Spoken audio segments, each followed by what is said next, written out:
Hello everyone, welcome to Amu classes. जैसे ही Vision IAS test series की श्रृंखला चल रही थी, उसमें से टेस्ट नंबर 3 आज हम लोग डिस्कस करने जा रहे हैं, जो कि ज्योग्राफी का है। टेस्ट नंबर 1 और टेस्ट नंबर 2 ये हर एक टेस्ट का 2 पार्ट है, 4 पार्ट में करके अपलोड हो चुका है चैनल पे। आज ये टेस्ट नंबर 3 है, इसको भी हम 2 पार्ट में करेंगे। 50-50 क्वेश्चन को करेंगे। एक बार में अगर 100 करेंगे तो वीडियो ज्यादा लेंदी हो जाएगी, इसीलिए कोशिश करेंगे इसको 50 क्वेश्चन में करने पे, ताकि इसको टेस्ट देने के लिए कम टाइम में आप इसको जल्दी कर सकते हैं और बहुत लेंदी भी ना लगे आप लोगों को। तो चलिए पहला क्वेश्चन देखते हैं। इसका आंसर क्वेश्चन पढ़ना है, आंसर को सोचना है। पहले पेन और पेपर सभी उठा लीजिए और जो भी आपका आंसर है उसको लिखते जाइए। जो भी आपका करेक्ट आंसर है और जो मैं बता रही हूँ, अगर सही है तो ठीक है, अगर गलत है तो उसे मार्क कर लीजिए कि ये वाले क्वेश्चन में फर्स्ट गलत हुआ मेरे से, क्वेश्चन नंबर सेकंड मेरे से सही हुआ है। ऐसे लिखते जाएंगे, फिर लास्ट में आपको रिवीजन करने में या फिर एनालिसिस करने में आपने कितने 100 में से कितने मार्क्स स्कोर के, ये आपको इजी हो जाएगा। और लास्ट में आप कमेंट सेक्शन में लिख भी सकते हैं कि आपने कितने मार्क्स करेक्ट किए हैं, कितने क्वेश्चन करेक्ट किए हैं इसमें। तो चलिए स्टार्ट करते हैं। पहला क्वेश्चन, पहले आंसर आप लोग भी क्वेश्चन पढ़ने के बाद आंसर सोचने की कोशिश करिएगा, ठीक है। चलो पहला क्वेश्चन है, निम्नलिखित नदियों पर विचार कीजिए।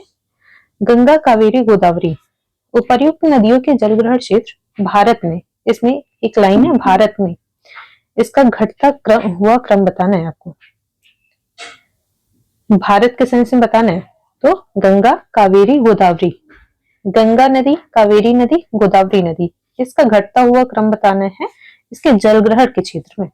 उसकी लेंथ नहीं, जलग्रहण एरिया पूछा हुआ है। जलग्रहण में होता है अगर नदी कोई बह रही है तो उसके साथ में जो ट्रिब्यूटरी और सब ट्रिब्यूटरी होती है, उसके साथ में पूरा जो कैचमेंट एरिया होता है जितना कवर करता है, तो उस सेंस में सबसे बड़ा क्षेत्र किसका होगा, सोच लिया होगा तो बताते हैं। गंगा, कावेरी, गोदावरी, इसमें सबसे बड़ा कैचमेंट गंगा का होगा फर्स्ट नंबर पे। सेकंड नंबर पे किसका होगा, गोदावरी का है। थर्ड कावेरी का। तो इसके पहले फर्स्ट 3 1 3 2, ये कौन सा ऑप्शन बी करेक्ट है इसमें। नेक्स्ट क्वेश्चन है, निम्नलिखित कथनों पर विचार कीजिए। कथन 1 है, भारत में अधिकांश बड़े पत्तन इसके पश्चिमी तट पर स्थित हैं। कथन 2, भारत का पश्चिमी तट जलमग्न तट है। उपरोक्त कथनों में से निम्नलिखित में से कौन सा एक सही है। सही है और सही नहीं है, इस पे हमेशा ध्यान दीजिएगा। अक्सर यहाँ से क्वेश्चन गलत हो जाते हैं, वहां पे सही नहीं पूछा होता है और हम सही करके लगा के चले जाते हैं। तो क्वेश्चन को पढ़ते टाइम बहुत ही केयरफुल रहना है। चलो, भारत में अधिकांश, अब कथन 1 का क्या है, भारत में अधिकांश बड़े पत्तन इसके पश्चिमी तट पे स्थित है। क्या ये सही है? हाँ ये सही है, क्योंकि जो मैक्सिमम होते हैं पश्चिमी तट के, भारत के पश्चिमी तट पे जो सी फ्लोर होता है वो लगभग 350 किलोमीटर तक फैला हुआ है। जैसे कि मुंबई का, हाँ मुंबई पोर्ट है, वो 350 किलोमीटर तक उसका वाइड रेंज है, उसका कॉन्टिनेंटल शेल्फ बोल सकते हैं या फिर एरिया बोल सकते हैं। भारत का पश्चिमी तट जलमग्न तट है, ये भी सही है। तो क्या कथन 1 2 सही व्याख्या करते हैं?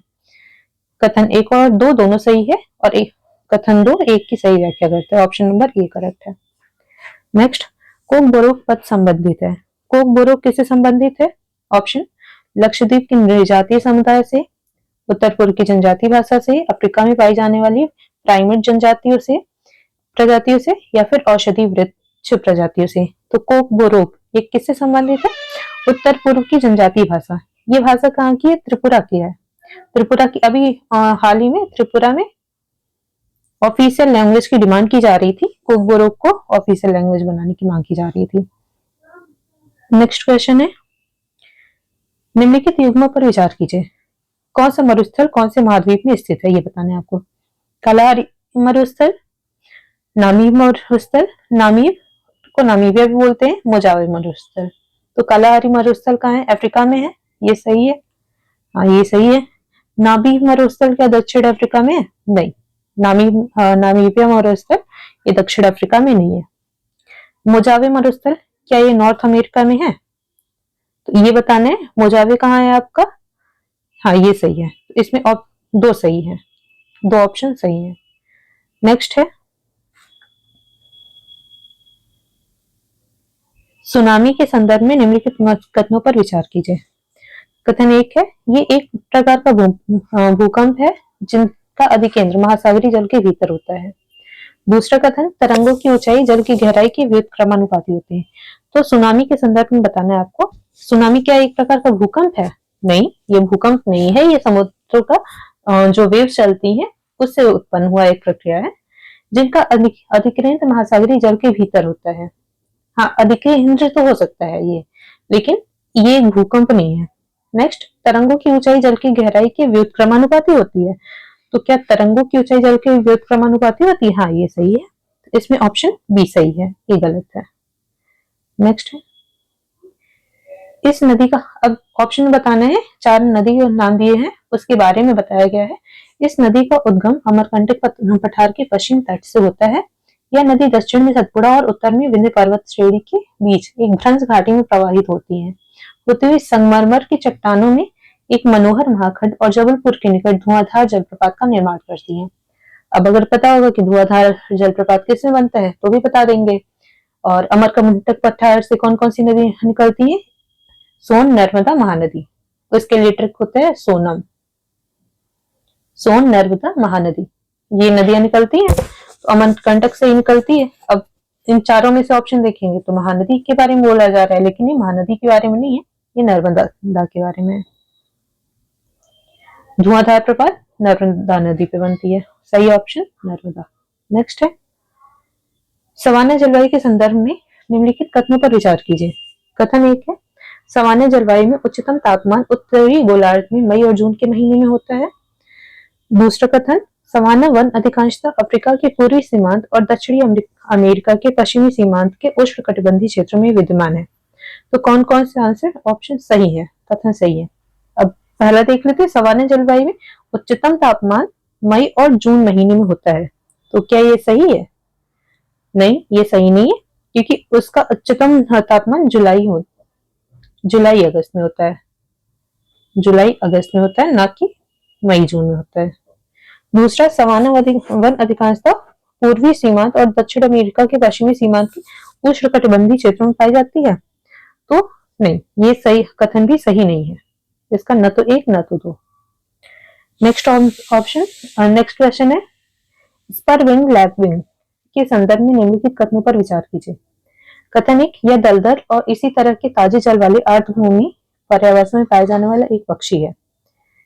ये दूसरा कथन है, यह भारत का देशज पक्षी है। तो इसका कौन सा ऑप्शन सही होगा?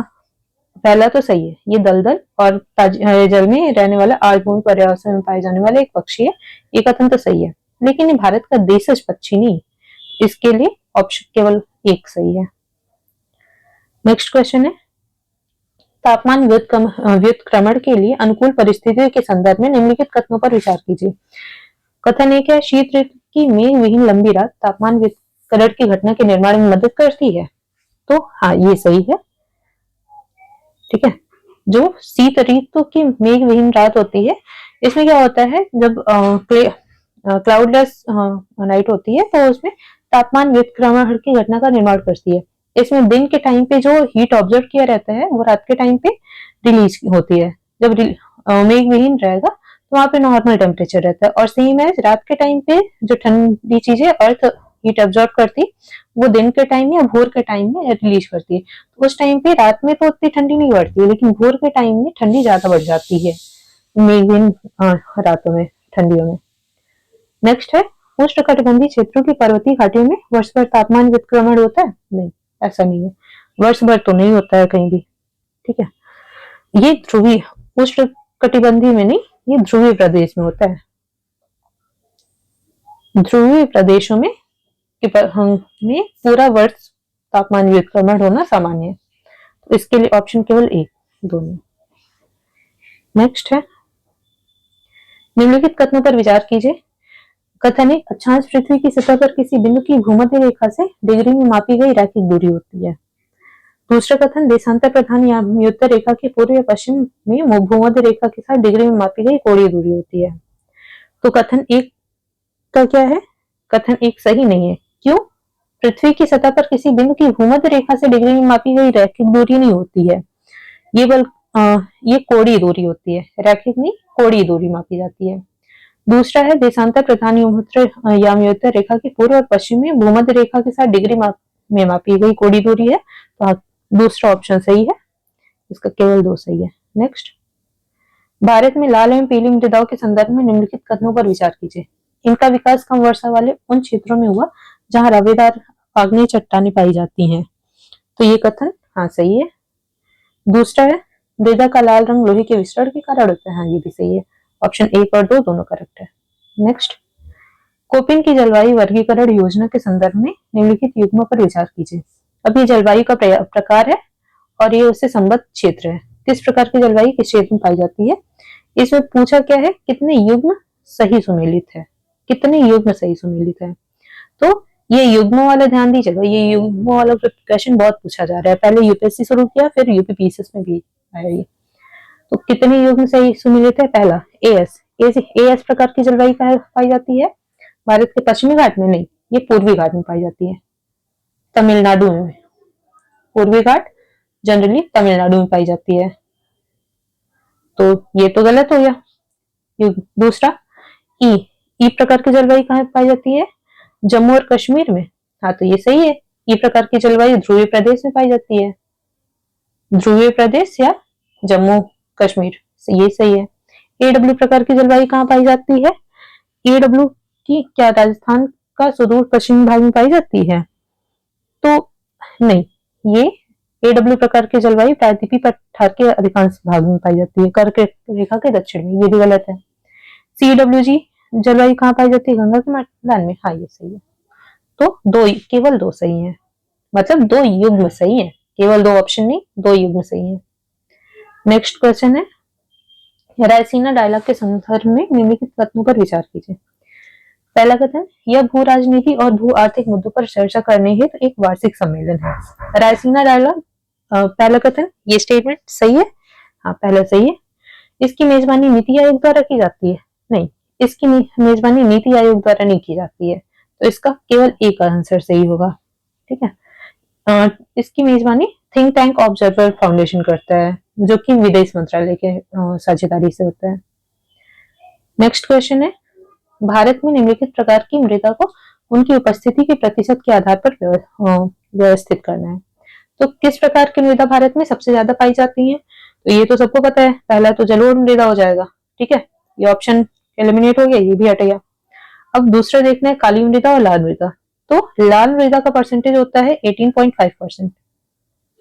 जलोढ़ मृदा भारत में लगभग 40% भाग पे पाई जाती है, लाल मृदा 18.5% पाई जाती है, काली मृदा 15% भाग पे पाई जाती है, पीट मृदा 10% भाग में पाई जाती है। तो इसका सही आंसर होगा सी ऑप्शन। नेक्स्ट क्वेश्चन है, निम्नलिखित कथनों पर विचार कीजिए। कथन 1 है, एस तरंग का छाया क्षेत्र की तरंगों की छाया क्षेत्र की तुलना में वृहत है। ये सही है या गलत है, आगे देखते हैं। कथन 2 है, एस तरंगे द्वितीयक तरंगे होती हैं और कुछ अंतराल के बाद धरातल पर पहुंचती हैं। अब इसमें से कौन सा एक सही है, तो पहला कथन सही है या गलत है देख लेते हैं। एस मतलब सेकेंडरी तरंग का छाया क्षेत्र प्राइमरी तरंगों के छाया क्षेत्र से की तुलना में ज्यादा है। तो ये कंडीशन क्या है, सही है या गलत है, तो ये आपको बताना है। ये सही कंडीशन है, क्योंकि सेकेंडरी का जो शैडो एरिया होता है वो 105 डिग्री से लेके 145 डिग्री तक होता है शैडो एरिया। शैडो एरिया क्या होता है, ये है अधिकेंद्र, ये है कोर इसका। अब जब आते हैं जो वेव्स आती है सेकेंडरी वेव्स, तो वो सॉलिड में लिक्विड में गैस प्रवेश नहीं कर पाती है, वो बस सॉलिड से ही चलती है, लिक्विड और गैस में सेकेंडरी वेव्स प्रवेश नहीं करती है। तो यहाँ पे मेंटल अपर मेंटल वो लिक्विड फॉर्म में होता है, तो ये यहीं से मुड़ जाती है। जब मुड़ जाती है तो ये 105 डिग्री पे ही मुड़ जाती है, और इधर से ही मुड़ेगी तो ये 145 तक होती है। तो ये वाला एरिया जो होता है वो पूरा शैडो एरिया बनाता है। तो सेकेंडरी वेव्स का शैडो जोन ज्यादा होता है। नेक्स्ट, और प्राइमरी तो तीनों में चलती है, तो इसका सबसे कम होता है शैडो जोन। एस तरंगे द्वितीय तरंगे होती है और कुछ अंतराल के बाद धरातल पर पहुंचती है। हाँ ये बात भी सही है, क्योंकि सेकेंडरी वेव्स इसको बोलते हैं और कुछ अंतराल के बाद ही धरातल पर पहुंचती है। तो इसका आंसर क्या होगा, कथन 1, 2 दोनों सही है, लेकिन क्या इसकी व्याख्या कर है, नहीं। क्या शैडो जोन इसके देर से पहुंचने का शैडो जोन से कोई लेना देना नहीं है, इसका देर से पहुंचने का इसका सेंस है इसकी स्पीड से। ठीक है। प्राइमरी वेव्स बहुत, इसकी स्पीड ज्यादा होती है, तरंग दैर्ध्य ज्यादा होता है, सेकेंडरी की कम होती है, इसलिए वो दूर देर से पहुंचती है। तो इसका आंसर होगा बी। नेक्स्ट क्वेश्चन है, शीत ऋतु के दौरान उत्तर भारत में अत्यधिक ठंड के लिए निम्नलिखित में से कौन सा कारण उत्तरदायी हो सकता है? तो शीत ऋतु में जो अत्यधिक ठंड होती है उसके लिए क्या हो सकता है? पहला ऑप्शन है कैस्पियन सागर से आने वाली ठंडी पानी। सही बात है, क्योंकि ठंडी में वेस्टर्ली चलती है जिसमें पश्चिमी विक्षोभ भी बोलते हैं, उसकी वजह से शीत ऋतु में ठंडी ज्यादा बढ़ती है। हिमालय के आसपास एरिया में हिमपात होता है। उसका मेन रीजन क्या होता है? कैस्पियन सागर और मिडल ईस्ट एशिया में वहां से हवाएं चलती हैं, बहुत स्पीड में चलती हैं और हिमालय से टकराती हैं, वो दो पार्ट्स में डिवाइड हो जाती हैं। एक नॉर्थ साइड में जाती है, एक साउथ में। जब हिमालय की जो साउथ में जाती है वो हमारे यहाँ इंडिया में बारिश कराती है, ठंडियों में। और ये कैस्पियन सागर से हवाएं उठ के मेडिटेरेनियन सी एंड कैस्पियन सागर से आती हैं हवाएं। ये सही है। पूर्वी जेट प्रवाह का समय पूर्वागमन, ठंडियों में बारिश से इसका कोई मतलब नहीं है, तो ये गलत है। उत्तर भारतीय क्षेत्र की महाद्वीपीय अवस्था, हाँ ये भी करेक्ट आंसर है। महाद्वीपीय अवस्था क्या होती है? कॉन्टिनेंटिलिटी मतलब उसकी जो कॉन्टिनेंट की अवस्थिति है, तो हमारे यहाँ क्या है? राजस्थान है, हरियाणा है, ये शुष्क एरिया है। और शुष्क एरिया है तो यहाँ पे क्या होगा?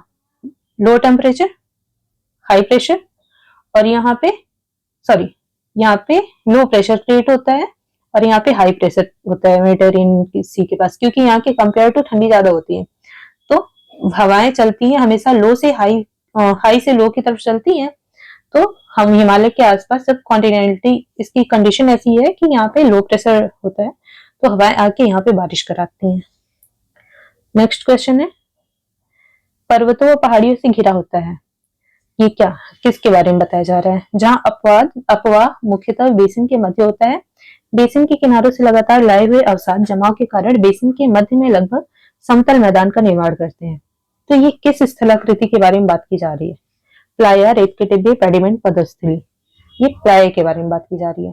प्लाया ही है जो पर्वतों पहाड़ियों से घिरा हुआ होता है। यहाँ पे इसके आसपास हाई पीक्स होती हैं। ये अपवाह मतलब जितने भी अपवाह चीज वो अपवाह तंत्र होते हैं नदियों का या फिर जो भी पानी के बहाव का होता है, वो अंदर की तरफ होता है, ये धंसा हुआ होता है और इसके किनारे से लगातार अवसाद जमा होते रहते हैं। और इसीलिए इसका जो समतल है, अवसाद अब पहाड़ों के बीच से आएंगे, अवसाद जमा होंगे, समतल मैदान इसका समतल हो जाएगा और जब बारिश होती है तो यहाँ पे पानी भर जाता है, तो इसको प्लाया बोलते हैं। नेक्स्ट है, रेत के टिब्बों के संदर्भ में निम्नलिखित कथनों पर विचार कीजिए। पहले, बरखान का निर्माण ऐसे क्षेत्रों में होता है जहां पवनें अपनी गति बदलती रहती हैं। दूसरा कथन है, वनस्पति की उपस्थिति रेत के टिब्बों के निर्माण की प्रक्रिया में बाधा डालती है। तीसरा कथन है, रेत के टिब्बों का निर्माण पवनों की गति की दिशा के समकोण नहीं होता। तो आपको बताना है कितने युग्म सही है, कौन कौन से ऑप्शन सही नहीं है, कितने युग्म सही है। यहाँ पे युग्म लिखे नहीं है, समझना आपको। तो रेत के टिब्बों का निर्माण कब होता है? बरखान का निर्माण, बरखान क्या होता है? बालू, रेगिस्तान में बनने वाली आकृति होती है, जब बालू इकट्ठा हो जाते हैं एक स्ट्रक्चर फॉर्म करते हैं तो उसको बरखान बोलते हैं। ऐसा निर्माण ऐसे क्षेत्र में होता है जहां पौने अपनी गति बदलती रहती हैं। तो ये ऑप्शन सही है। देखते हैं दूसरा, वनस्पति की उपस्थिति रेत के टिब्बों के निर्माण की प्रक्रिया में बाधा डालती है। बाधा नहीं डालती, ये तो बल्कि हेल्प करती है। जब वनस्पति वहां पे रहेगा और बालू जब हवा चलेगी, पौने चलेंगी, तो वहां पे वनस्पति है, इसकी जड़ें बालू को, रेत के कणों को बांध के रखेंगी और जब वो बांध के रखेंगे तो यहाँ पे और रेत इकट्ठा होते जाएंगे और रेत के टिब्बों का निर्माण होता जाएगा। तीसरा ऑप्शन क्या है? यहाँ पे रेत के टिब्बों का निर्माण पवनों की गति की दिशा के समकोण में नहीं होता है। समकोण में नहीं बल्कि समकोण में ही होता है। ठीक है, रेत के टिब्बों का निर्माण पवनों की गति, अब यहाँ पे टिब्बों का निर्माण है, पवन ऐसे चलेगी तभी तो बीच में बाधा आएगा। समकोण में नहीं रहेगा तो इसका निर्माण कैसे होगा? समकोण में है तभी तो निर्माण हो रहा है। तो ये ऑप्शन भी गलत है, ये भी गलत है, केवल दो सही है। तो यहाँ पे युग्म केवल एक सही होना चाहिए। सॉरी, इसमें से कोई नहीं है, एक नहीं। बाधा डालती, बाधा नहीं डालती है, तो ये भी ऑप्शन गलत ही है। और जहां अपनी गति जब गति बदलती रहेगी तो बरखान का निर्माण कैसे होगा? बरखान के निर्माण के लिए तो पवनों की दिशा का एक समान गति होनी चाहिए ना। तो यहाँ पे इसमें से कोई नहीं। नेक्स्ट क्वेश्चन है, कार्स्ट भू आकृति के संदर्भ में निम्नलिखित पर विचार कीजिए। कार्स्ट भू आकृति में हाँ, पहले बता दे रहे हैं कास्ट भू आकृति होती क्या है।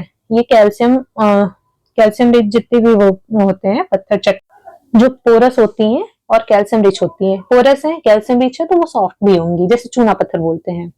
तो उसमें कार्स्ट क्षेत्र में धराती जल का अपवाह बहुत कम होता है। बहुत कम तो नहीं बोल सकते हैं, हाँ नॉमिनल होता है, हाँ हो सकता है। हाँ, कार्स्ट में धराती जल का अपवाह बहुत कम हो सकता है, क्योंकि जो जल होती है वो धरातली ना होके अंडर वाटर हो जाती है, वो ग्राउंड वाटर हो जाएंगी। क्यों, अगर सरफेस का लेयर ये कास्ट चूना पत्थर है तो बहुत पोरस होती है, यहाँ से जब पानी बहता है तो वो जनरली रीस के नीचे की तरफ आ जाता है, वो अंडरग्राउंड हो जाता है, तो सरफेस पे इसका बहुत कम प्रभाव होता है। ठीक है, तो ये सही है। स्टेलेक्टाइट और स्टेलेग्माइट दोनों कास्ट स्थलाकृति में निक्षेपणात्मक स्वरूप है। निक्षेपण, ये दोनों आकृति तो ये क्लियर है कि स्टेलेक्टाइट स्टेलेग्माइट कास्ट प्रदेशों में ही बनते हैं। जो चूना पत्थर होते हैं, फॉर एग्जाम्पल ये दो लेयर है, ये कास्ट का प्रदेश है, चूना पत्थर से बनी हुई चट्टाने हैं। अब यहाँ पे क्या होता है, वो रिसती है, पानी के थ्रू वो रिसती जाती है, जब रिस के ऊपर सरफेस से ऊपर से नीचे की तरफ लटकी हुई रहती हैं, तो स्टेलेक्टाइट बनाती हैं। और यही जब बूंदे चू चू के नीचे की तरफ ऐसे इकट्ठा होती जाती है, जब छोटी छोटी बूंदे गिरने लगेंगे और नीचे की तरफ इकट्ठा होने लगते हैं, तो ये स्टेलेग्माइट बनता है। तो ये जो स्टेलेक्टाइट होते हैं ये अवसादात्मक होता है। यहाँ पे अवसाद, यही पत्थर से, मेन पत्थर से टूट टूट के इकट्ठा जमे होते हैं, उसको अवसादात्मक होता है। और जो स्टेलेग्माइट होती है वो निक्षेपणात्मक होती है। निक्षेपण मतलब इकट्ठा जमा होना, बिखर के टूट के इकट्ठा होना, और अवसादात्मक मतलब इसी में से टूट के इकट्ठा होना। तो दोनों निक्षेपणात्मक नहीं है, ये सिर्फ स्टेलेग्माइट के लिए है, स्टेलेक्टाइट के लिए नहीं। तो इसमें दो ऑप्शन गलत है, केवल एक सही है। नेक्स्ट क्वेश्चन है, उत्तर अमेरिका के ग्रैंड कैन्यन का निर्माण निम्नलिखित में से किस नदी द्वारा किया गया है। तो नॉर्थ अमेरिका में ग्रैंड कैन्यन का निर्माण कोलोराडो नदी द्वारा किया गया है। नेक्स्ट क्वेश्चन है, मृदा के संदर्भ में निम्नलिखित कथनों पर विचार कीजिए।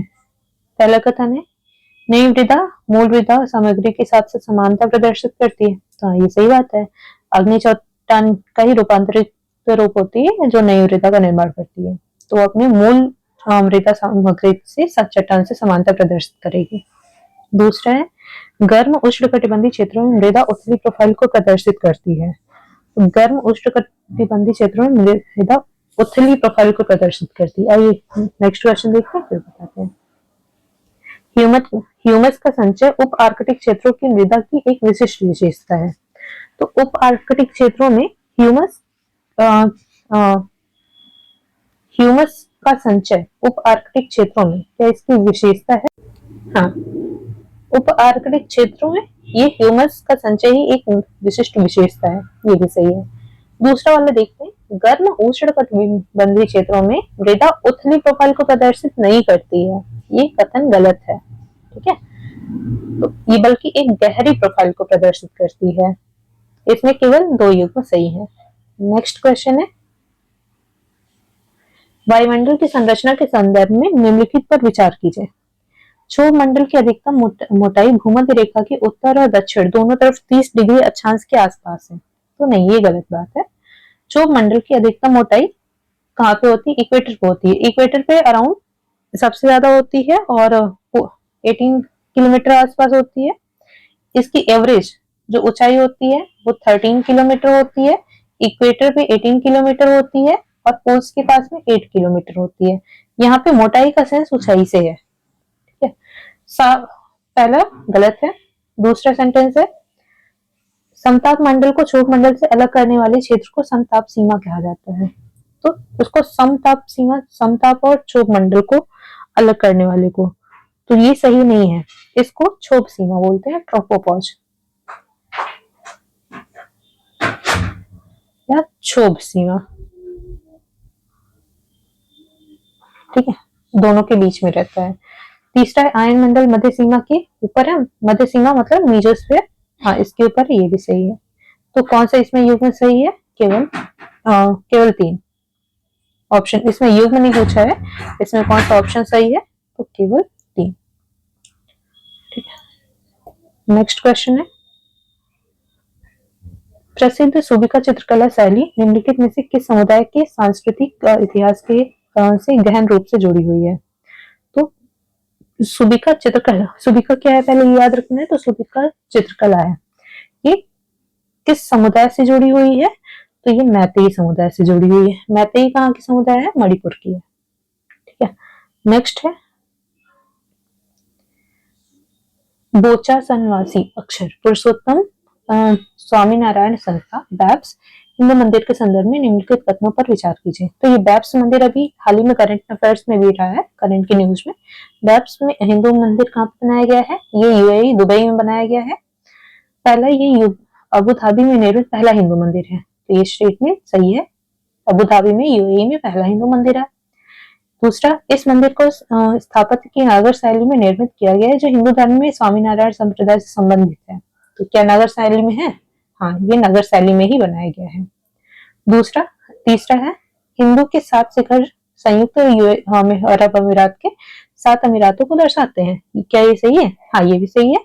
इस मंदिर में 2 गुंबद है ऊपर के, और गुंबद है, और 5 इसके जो 5 शिखर 7 शिखर है, जिसमें से 2 ऊपर के गुंबद है, और 5 को मिला 7 को मिला के यूएई के 7 राज्य होते हैं ना, यूएई यूनाइटेड अरब अमीरात, इसमें 7 स्टेट्स होते हैं, इन 7 स्टेट्स को दर्शाते हैं।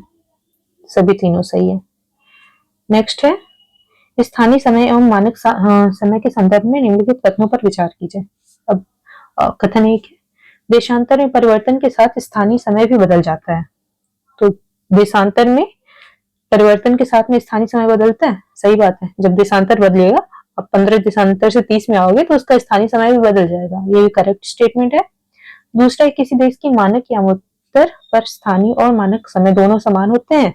तो हाँ, किसी देश का जब मानक यामोत्तर है, मतलब ग्रीन मेरिडियन टाइम है इसका, तो उस पे स्थानीय और मानक दोनों समय समान ही होंगे। अगर आप दिल्ली में हो और प्रयागराज में हो, तो दिल्ली में और प्रयागराज में टाइम सेम ही होगा, तो दोनों सही है।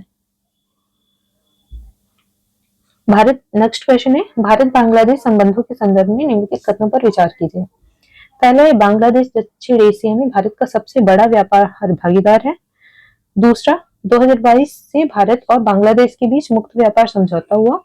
तीसरा स्टेटमेंट है, हाल ही में भारत बांग्लादेश ने गंगा नदी पर मैया पश्चिम बंगाल में है, जो कि और सुल्तानगंज बांग्लादेश में नदी बांग्लादेश बंदरगाहों के माध्यम से व्यापार आरंभ किया। तो इसमें से बताना है कौन कौन से कितने युग्म सही हैं।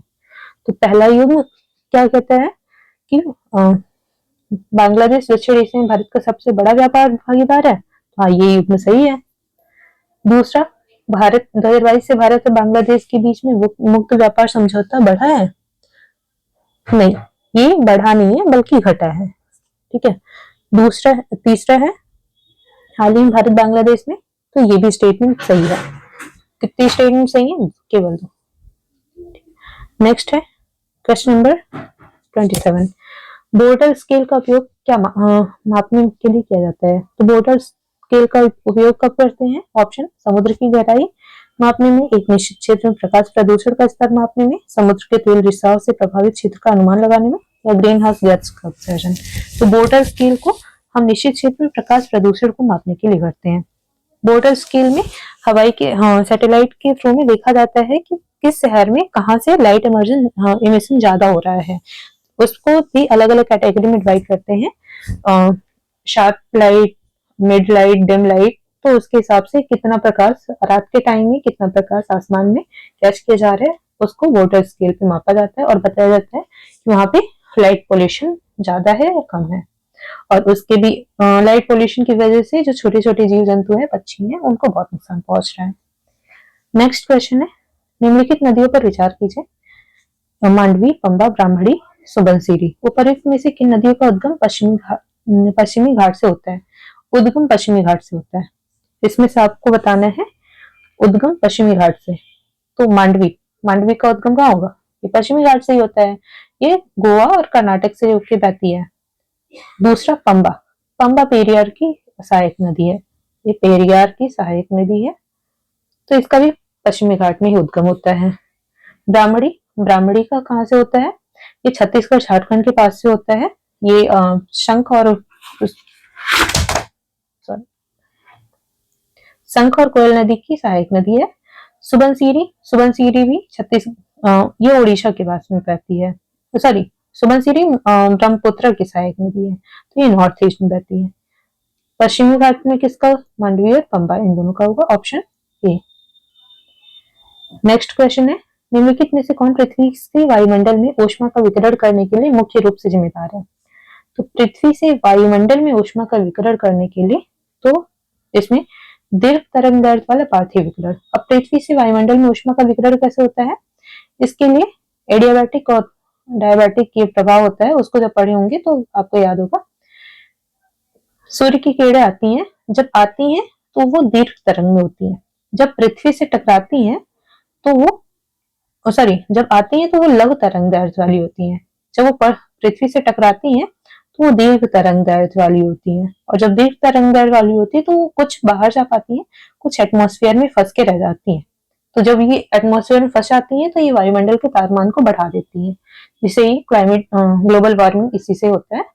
तो दीर्घ तरंगदैर्घ्य वाला पार्थिव विकिरण ही वायुमंडल में ऊष्मा का विकिरण करने के लिए मुख्य रूप से जिम्मेदार है। नेक्स्ट क्वेश्चन है, शाहपुर कंडी बैराज निम्नलिखित में से किस नदी पर स्थित है? तो शाहपुर कंडी बैराज, अभी हाल ही में ये न्यूज था, पाकिस्तान इससे बहुत परेशान है कि ये बैराज बनाने के बाद से भारत रावी नदी के पानी को भारत में ज्यादा से ज्यादा स्टोर करेंगे और उसका उपयोग करेंगे पंजाब, हरियाणा, राजस्थान में सिंचाई के लिए। और रावी नदी का पानी पाकिस्तान में कम से कम जाएगा। पाकिस्तान भी ऐसे करता है, ये चाइना की पॉलिसी है। चाइना ही फ्लड अटैक करता है ना, तो वो डैम बना देता है बड़े बड़े, ताकि जब भी लड़ाई हो तो डैम को अचानक से खोलेगा और वहां पे लोग परेशान होंगे, पानी को वैसे ही रोक के रखा है। ब्रह्मपुत्र नदी पे ये चाइना की पॉलिसी है, वैसे इंडिया कर रहा है शाहपुर कंडी बैराज बना के रावी नदी पे।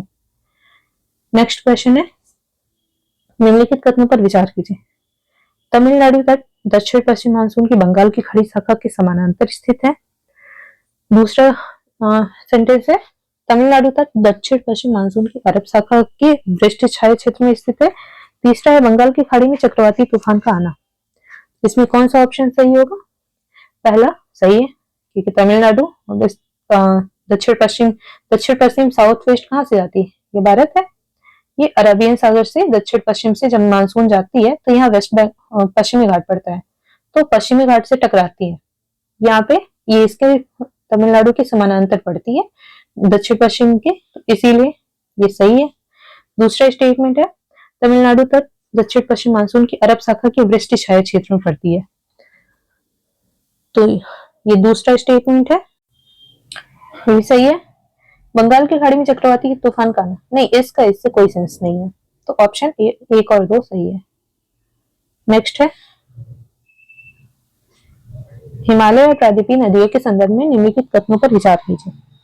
हिमालयी नदियां बारहमासी होती हैं, जबकि प्रायद्वीपीय नदियां मौसमी प्रकृति की होती हैं। दूसरा स्टेटमेंट है, प्रायद्वीपीय नदियां सामान्यतः सीधे मार्ग का अनुसरण करती, जबकि हिमालय नदियों में नदी विसर्ग का प्रभाव पाया जाता है। तो हाँ सही है, हिमालय नदियां बारहमासी होती हैं, जबकि प्रायद्वीपीय मौसमी होती हैं, ये स्टेटमेंट करेक्ट है। प्रायद्वीपीय नदियां सामान्यतः सीधे मार्ग का प्रयोग, प्रायद्वीपीय नदियों में क्या होते हैं, बड़े बड़े चट्टान होते हैं, क्योंकि वो दक्कन के पठारों से बना हुआ है, तो यहाँ पे चट्टान होते हैं, वो बहुत ज्यादा विसर्ग नहीं कर पाती हैं, क्योंकि वहाँ का जो सरफेस होता है बहुत हार्ड होता है। जबकि हिमालयी नदियां, ये नदी विसर्ग, इसमें नदी विसर्ग पाया जाता है, क्योंकि इनकी नदियों का एक तो हिमालय से ऊंचाई से आ रही है, तो फ्लो भी ज्यादा होता है, और जब ये फ्लो ज्यादा होता है तो अवसाद को जमा करते करते अपना विसर्ग बना लेती है, अपना रास्ता बदलती जाती है। तो दूसरा स्टेटमेंट भी सही है, ऑप्शन ए और एक और दो दोनों। नेक्स्ट क्वेश्चन है, भारत में कर्क रेखा निम्नलिखित में से किन राज्यों से होकर गुजरती है? इसमें आपको बताना है कौन सी राज्यों से होकर गुजरती है। गुजरात, छत्तीसगढ़, त्रिपुरा, मणिपुर। इसमें से ये याद करने के लिए एक ट्रिक था, मित्र पर गमछा झार, मित्र पर गमछा झार, ऐसे। ये मिजोरम, त्रिपुरा,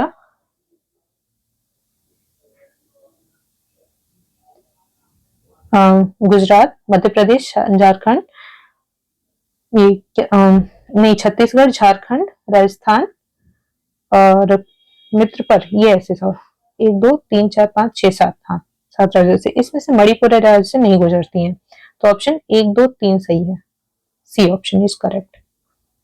नेक्स्ट क्वेश्चन है, निम्न पर विचार कीजिए। इसमें से बताने हैं उपर्युक्त में से कितने भारत से मान्यता प्राप्त जैव विविधता हॉटस्पॉट है। पहले आप ये हम बताइए भारत में कितने बायोडाइवर्सिटी हॉटस्पॉट है, तो 18 है, 18 है, जिसमें से 12 है वो मैप के मैप प्रोजेक्ट के अंतर्गत वर्ल्ड नेटवर्क में ये शामिल किए गए हैं। तो इसमें से बताना है मान्यता प्राप्त जैव विविधता हॉटस्पॉट है, तो इसमें पश्चिमी घाट हाँ है, पूर्वी हिमालय भी है, सुंदरवन नहीं है, तराई द्वार है, हिंदू बर्मा भी है, सुंदरवन भी है, नहीं तराई द्वार ये गंगा के किनारे का ये नहीं है। इसमें पश्चिमी घाट, पूर्वी हिमालय, इंडो बर्मा, सुंदरलैंड ये चारों हॉटस्पॉट में है, जो कि मैप सूची में शामिल है। तो इसमें कौन कौन से नहीं है, सुंदरवन और तराई द्वार। 1 2 3 4, 1 2 3 4, केवल 4 ही, option B is correct. Next है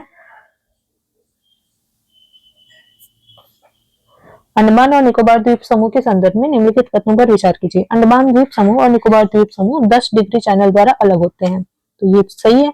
ये द्वीप अंत समुद्री पर्वतों के जल सतह से ऊपर निकले हुए भाग या शिखर है, तो ये भी सही है, क्योंकि ये जो अंडमान निकोबार के द्वीप है वो पर्वतों के हमारा प्रायद्वीपीय भाग ही है, प्रायद्वीपीय पठार का ही एक भाग है छोटा नागपुर पठार। छोटा नागपुर पठार के बीच में मालदा गैप पड़ता है, जो वेस्ट बंगाल वाला एरिया पड़ता है। उसके बाद नॉर्थ ईस्ट के ही गारो खासी जयंतिया, मिकिर पहाड़ियां ये सब है, उसी का ही विस्तार है, नॉर्थ ईस्ट का ही विस्तार है हमारा अंडमान निकोबार। तो ये हमारे प्रायद्वीपीय भाग का ही भाग माना जाता है, और बीच में समुद्र द्वारा है और ढका हुआ है, बीच में कुछ भाग जो उठे हुए हैं ये अंडमान निकोबार है। तो ये समुद्री पर्वतों की सतह से ऊपर निकले हुए भाग है, समुद्री पर्वत है वो जो सतह से ऊपर आ गए हैं वो भाग है, तो ये सही है। तीसरा है अंडमान और निकोबार द्वीप समूह भारत की मुख्य भूमि के दक्षिण पूर्व में स्थित है, तो मुख्य भूमि के दक्षिण पूर्व में ही स्थित है, तो ये भी सही है। तो इसमें सभी तीनों ऑप्शन करेक्ट है। नेक्स्ट है थर्मोहेलाइन परिसंचरण के संदर्भ में निम्नलिखित कथनों पर विचार कीजिए। थर्मोहेलाइन लाइन क्या होता है, जहां पे टेम्परेचर के थ्रू समान रूप से उसमें, हेलाइन का अर्थ ही होता है लवणता भाग, थर्मो टेम्परेचर से है और हेलाइन मतलब सैलिनिटी से है, ठीक है। थर्मोहेलाइन परिसंचरण इसमें बताने हैं कौन कौन से कथन सही है। तो पहला कथन क्या है, ये सतही महासागर ऊर्ध्वगमन और अधोगमन की प्रक्रिया से अपनी लवणता और घनत्व में प्रचंडता से परिवर्तन लाते हैं, तो नहीं। जो सैलिनिटी होती है, ऊर्ध्वगमन अधोगमन ये जो प्रक्रिया होती है वो सरफेस पे होती है, जितनी भी तरंग वेव्स चलती है वो सरफेस पे ही चलती है, लगभग समुद्र के 10% भाग को ही प्रभावित करती है, डीप सी में 90% भाग में इनका कोई प्रभाव नहीं होता है, तो सैलिनिटी से इनसे बहुत मेजर रोल नहीं है, तो ये गलत है स्टेटमेंट। लवणता और तीव्रता से यहाँ पे है, तो प्रचंडता में परिवर्तन करना नहीं, अगर थोड़ा कुछ भाग में बोल सकते हैं लेकिन प्रचंडता से परिवर्तन नहीं करते हैं, ये गलत है। दूसरा है थर्मोहेलाइन परिसंचरण की प्रक्रिया ध्रुवों और उष्णकटिबंधीय क्षेत्रों के बीच जल में तेजी से आदान प्रदान सुनिश्चित करती है, तो ये भी ये स्टेटमेंट थर्मोहेलाइन परिसंचरण की प्रक्रिया ध्रुव और उष्णकटिबंधीय क्षेत्रों में जल का तेजी से आदान प्रदान सुनिश्चित नहीं करती है, इसमें भी वही सेंस आएगा कि इसका ऊपर ऊपर ही भाग होता है, पूरा भाग नहीं होता है। नेक्स्ट है सतही महासागरीय जल की गति से ध्रुवों और विषुवत रेखा के मध्य जल का अधिकतम स्थानांतरण होता है, तो सतही महासागरीय जल से इन दोनों के बीच में अधिकतम स्थानांतरण कैसे हो सकता है, जब 90% भाग में स्थानांतरण हो ही नहीं रहा है तो अधिकतम कैसे हो सकता है, तो तीनों ऑप्शन गलत है। नेक्स्ट डी ऑप्शन कोई नहीं। क्वेश्चन नंबर 37, मूसी नदी के संदर्भ में निम्नलिखित कथनों पर विचार कीजिए। यह कृष्णा की सहायक नदी है, हाँ ये सही है, यही मूसी नदी पे ही हैदराबाद सिटी स्थित है। नेक्स्ट क्वेश्चन है, विशाखापट्टनम इसी नदी के तट पर स्थित है। तो विशाखापट्टनम कौन सी नदी पे स्थित है? ये मूसी नदी पे तो नहीं है, कावेरी की सहायक होती है वहां पे है। तो ऑप्शन केवल एक सही है। नेक्स्ट है, हाल ही में प्रारंभ की गई योजना प्रधानमंत्री मत्स्य किसान समृद्धि सह योजना के संदर्भ में निम्नलिखित कथनों पर विचार कीजिए। यह प्रधानमंत्री मत्स्य संपदा योजना के तहत एक केंद्र प्रायोजित योजना है। नहीं, केंद्र प्रायोजित और केंद्र क्षेत्रक मतलब सेंट्रली स्पॉन्सर्ड। ये प्रायोजित का मतलब होता है स्पॉन्सर्ड, और एक होता है सेंटर सेक्टर, केंद्र क्षेत्रक। तो जो स्पॉन्सर्ड होता है इसमें राज्य और केंद्र दोनों का बराबर की भागीदारी होती है, और सेंटर सेक्टर में होता है मेजरली इसमें केंद्र की भागीदारी होती है जो वित्त देने में उनमें। तो ये बोला गया है पीएम की किसान समृद्धि मत्स्य किसान समृद्धि सह योजना, ये सेंट्रल स्पॉन्सर्ड नहीं, सेंटर सेक्टर है, ये केंद्र क्षेत्र की योजना है। तो पहला ऑप्शन गलत। इसका उद्देश्य मत्स्य पालन क्षेत्र को औपचारिक बनाना है, तो ये सही है। नेक्स्ट है, यह योजना मछुआरों, मत्स्य कृषकों, मत्स्य विक्रेताओं, सूक्ष्म और लघु उद्यम सहकारी समितियों, स्वयं सहायता समूह और मत्स्य पालन मूल्य श्रृंखला में संलग्न अन्य संस्थाओं को लक्षित करती है। तो इसमें से कौन सा सही नहीं है पूछा गया है। तो ये भी सही है, बस एक सही नहीं है, कथन एक सही नहीं है, ऑप्शन ये होगा। नेक्स्ट क्वेश्चन है, एक नदी के संदर्भ में निम्नलिखित कथनों पर विचार कीजिए। अब किस नदी के बारे में बात की जा रही है? इसका उद्गम तिब्बत के मानसरोवर झील से उनके के निकट राक्षस ताल से होता है। दूसरा, यह पूर्ववर्ती नदी है। पूर्ववर्ती एंटीसीडेंट मतलब एंटीसीडेंट रिवर्स होती हैं। पूर्ववर्ती नदी उन नदियों को बोला जाता है जो हिमालय के निर्माण से पहले ही बनी हुई थी। मतलब हिमालय का जब निर्माण हुआ था, बृहत हिमालय का, उसके पहले ही पाई जाती है और उसके पहले इसका निर्माण हुआ था। नेक्स्ट है, यह शिवकिला दर्रे से होकर बहती है। तो ये किस नदी के बारे में बताया जा रहा है? सतलुज नदी। सतलुज शिवकिला दर्रे से होकर भारत में आती है, एंटीसीडेंट है। और एंटीसीडेंट नदियों में कौन कौन से हैं? एक सतलुज है, एक ब्रह्म सिंधु है, सतलुज है और ब्रह्मपुत्र है। ये 3 एंटीसीडेंट नदियां हैं जो भारत में बहती हैं। नेक्स्ट है, भूगर्भिक तरंगों के संदर्भ में निम्नलिखित कथनों पर विचार कीजिए। अब भूगर्भिक तरंगों के बारे में बताना है। पहला है, यह अधिक घनत्व वाले पदार्थों में तरंगों का वेग अधिक होता है। अब घनत्व ज्यादा रहेगा तो तरंगों का वेग ज्यादा होगा, देखते हैं। नेक्स्ट है, टी तरंग गैस, तरल और ठोस पदार्थों से होकर गुजर सकती हैं। नेक्स्ट है, एस तरंगे मतलब सेकेंडरी तरंगे तरल पदार्थ से होकर नहीं गुजर सकती हैं, लेकिन यह ठोस और गैसीय पदार्थ से गुजर सकती हैं। अब इसमें से कौन कौन सा युग्म सही है आपको बताना है, कौन सा युग्म इसमें सही है। तो पहला युग्म क्या है? अधिक घनत्व वाले पदार्थों में तरंगों का वेग अधिक होता है, ये सही है। घनत्व ज्यादा रहेगा तो तरंग का वेग, जैसे ठोस में तरंग बहुत तेजी से, आवाज बहुत ज्यादा आती है, तरंगों का वेग ज्यादा होगा। दूसरा है, तरंगे अर्थात प्राइमरी तरंगे तरल गैस और ठोस पदार्थों से होकर गुजर सकती है, ये भी सही है।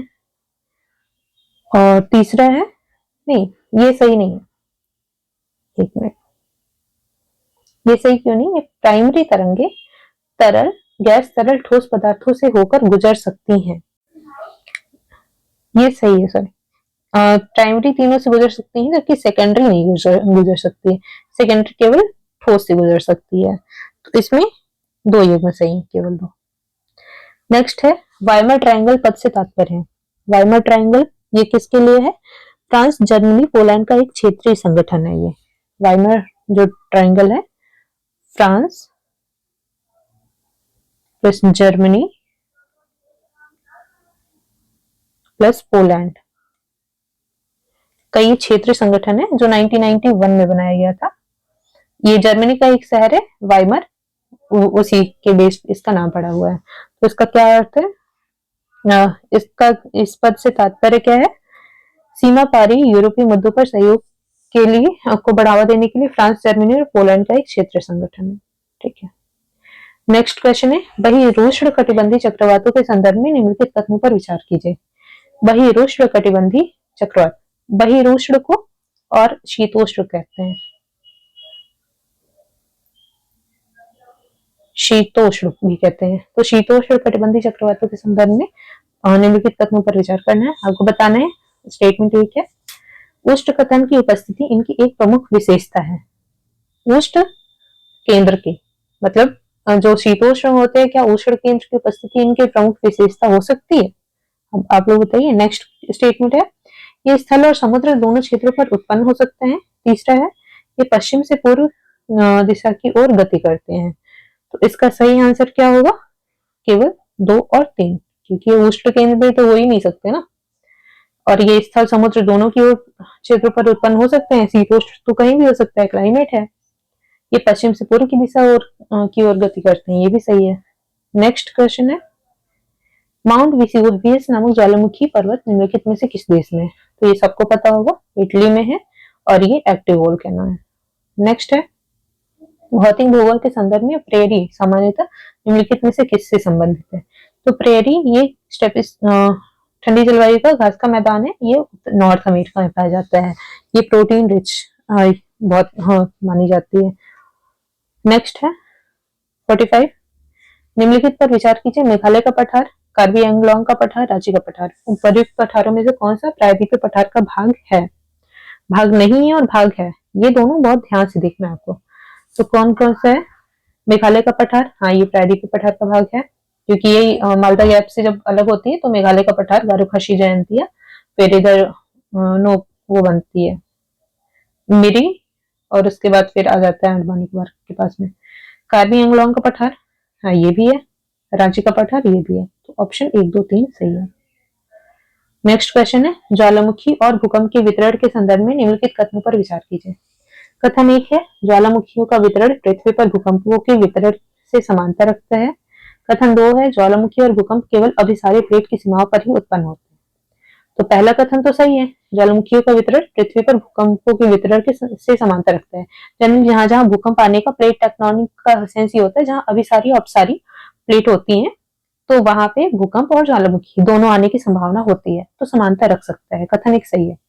कथन 2 है, ज्वालामुखी और भूकंप केवल अभिसारी प्लेट की सीमाओं पर ही उत्पन्न होते हैं। केवल शब्द बहुत डेंजरस होता है। जहां भी एब्सोल्यूट स्टेटमेंट आए तो वहां पे अवेयर हो जाना है कि केवल हमेशा खतरे की निशानी होती है। बस केवल अभिसारी पे नहीं, ये अभिसारी और अपसारी दोनों प्लेट पर आ सकती है ज्वालामुखी और भूकंप। तो इसमें कथन 1 सही है, लेकिन कथन 2 गलत है, ऑप्शन सी। नेक्स्ट है,